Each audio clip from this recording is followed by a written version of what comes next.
you're still picking out talent for Spurs at the time, and there's a long list in this book here of players you're thinking, God, if only they'd have signed them.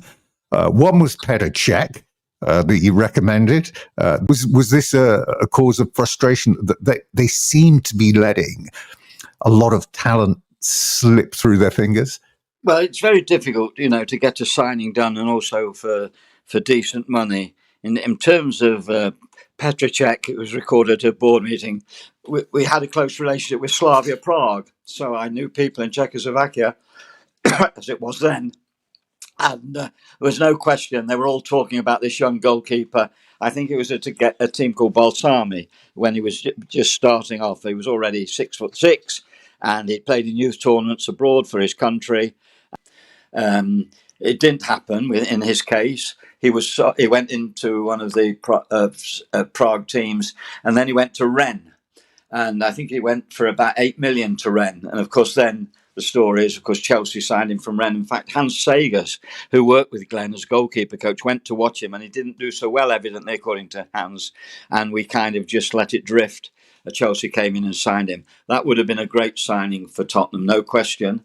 And the other player that you referred to was, tell me again?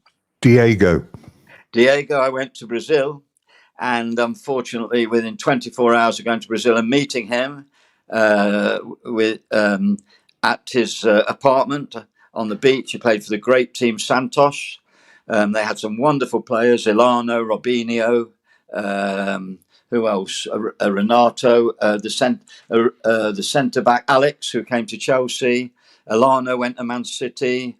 Robinho, everyone knows about. They had a terrific team. And he was in that team, Diego.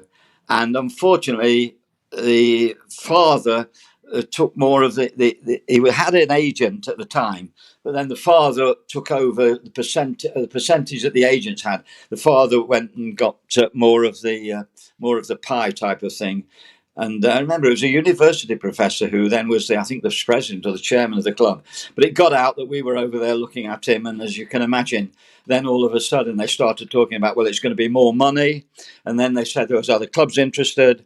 And after about, 3 days I was there, I came back and I realised that this was going to be very difficult to do. And it didn't happen. He had a wonderful career in top clubs. And I think at one time Mourinho signed him, and he played at all Italian clubs, German clubs,